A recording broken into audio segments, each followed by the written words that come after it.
criança vai ser encontrada em Cascavel, na região, em outro estado ou mesmo em países, Paraguai, Argentina e tudo mais, mas especialmente no Paraguai, onde a gente sabe que a fiscalização não é tão intensa assim como, por exemplo, na Argentina. Mas a gente vai trazer aqui um resumo, né, dessa semana, hoje completando então uma semana aí do desaparecimento. Foi na madrugada de quinta-feira que a criança acabou sumindo.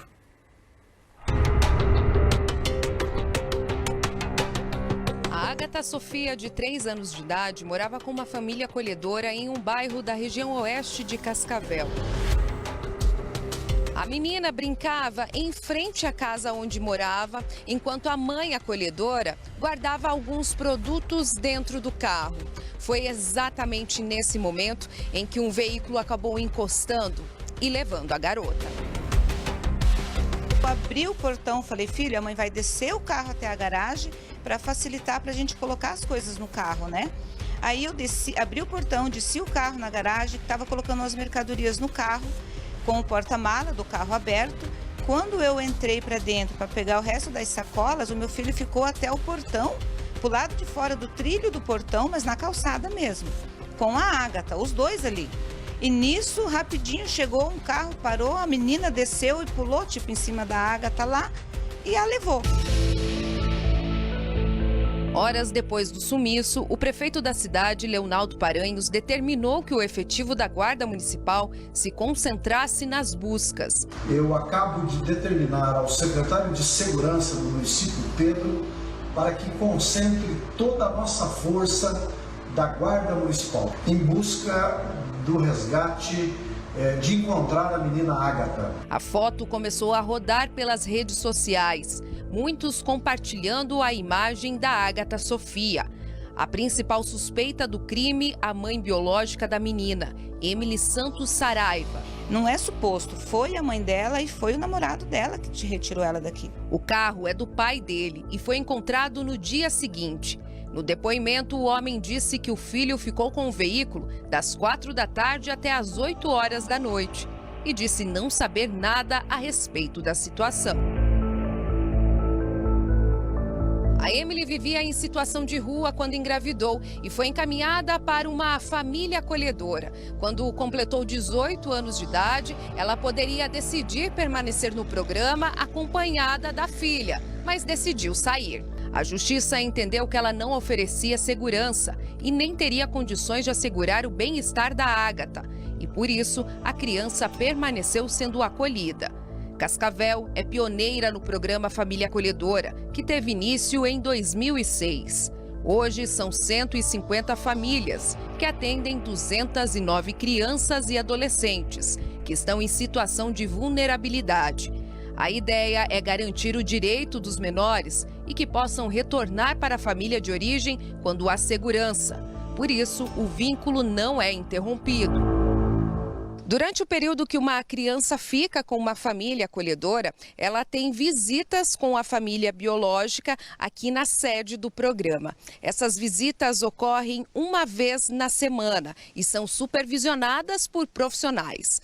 A suspeita é que essa mãe biológica vinha já monitorando a criança e acabou perseguindo para localizar o endereço. Para que todos possam entender qual que é a rotina do atendimento do Família Acolhedora, nós temos semanalmente as visitas monitoradas que são realizadas na sede do programa, que é na Rua Porto Alegre, e não é segredo para ninguém esse endereço. Então, todas as famílias biológicas, famílias acolhedoras, junto com os acolhidos, acabam sabendo desse endereço e sabendo desse endereço, muito provavelmente, essa família biológica tenha acompanhado ali a rotina da criança e da família acolhedora, tenha acompanhado e seguido essa família até o seu endereço e descoberto então a residência. A mãe biológica e o namorado são considerados foragidos da justiça pelos crimes de subtração de incapaz, sequestro e cárcere privado. São duas figuras penais diferentes, o sequestro e a subtração de incapazes, né? Então o que vai definir o que é uma coisa e outra é a intenção do agente. O que aquele que sequestrou, aquele que retirou a vítima da sua esfera de proteção legal deseja. Se é um sequestro para fins libidinosos, para outras finalidades que não seja criar a vítima, é sequestro. Agora, quando essa subtração, né, quando essa subtração tem como finalidade a criação, mantê-la consigo para fins de criação, é subtração de incapazes. Um crime, o sequestro é um pouco mais grave, a subtração de incapazes é um crime um pouco menos grave, né? Um pouco mais brando aí. Então vai depender muito de quem efetivamente sequestrou e qual era a motivação e o objetivo do sequestrador. Já se passou uma semana sem nenhuma informação ou qualquer pista do paradeiro da Ágata Sofia. Todas as forças de segurança estão mobilizadas para encontrar a criança. A Polícia Civil informou que, por se tratar de menor, o caso segue sob sigilo. Informações podem ser repassadas pelo Disque Denúncia. Em março, iria completar 1 ano que a menina estava com essa família acolhedora.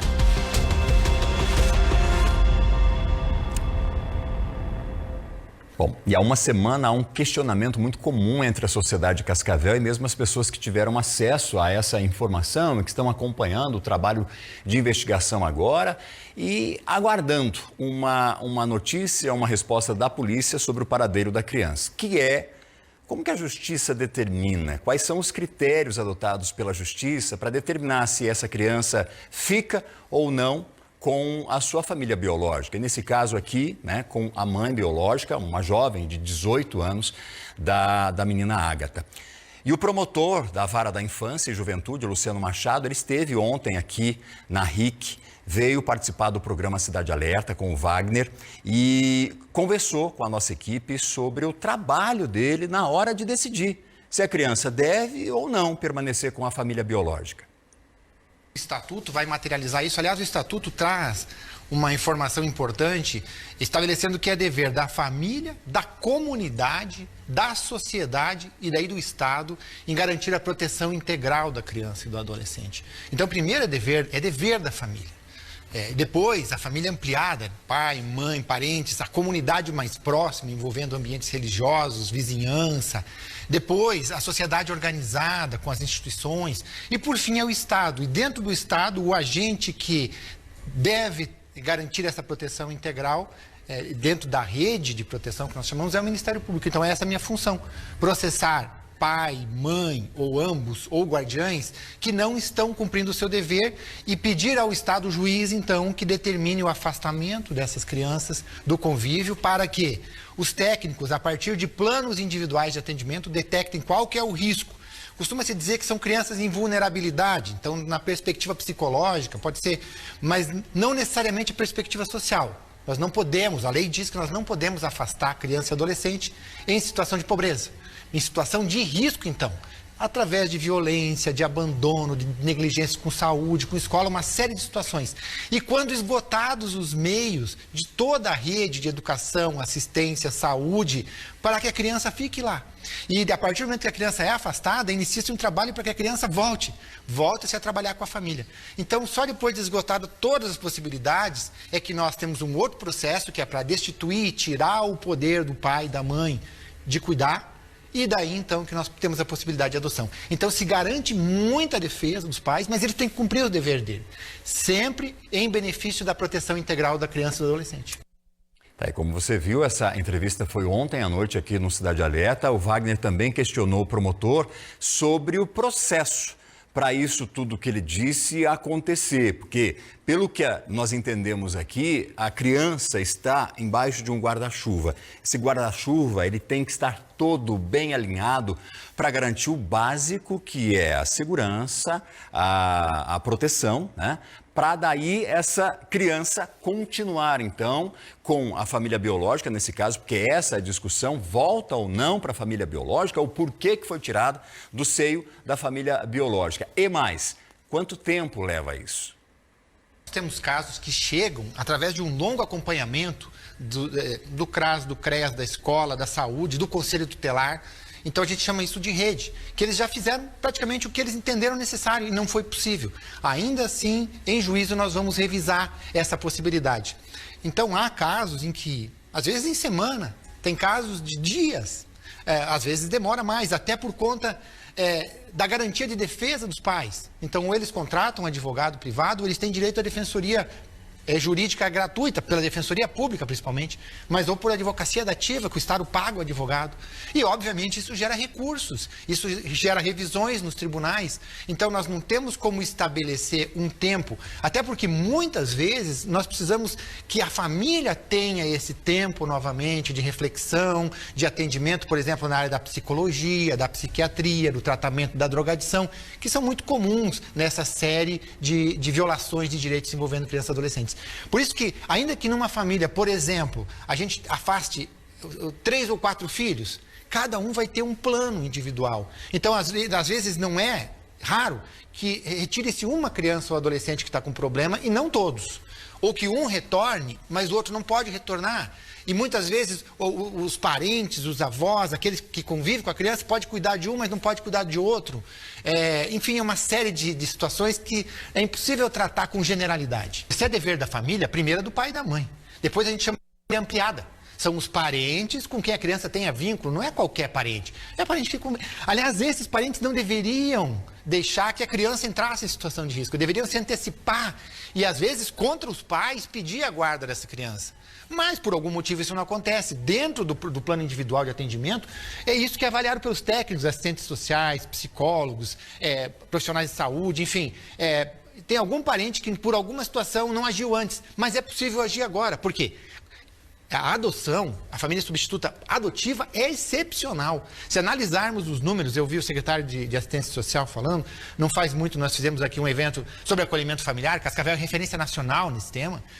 Então, se a gente analisa quantas crianças e adolescentes foram afastadas do convívio, por exemplo, em 2023, e quantas que ainda estão afastadas e quantas que foram para adoção, nós vamos ver que isso é muito excepcional.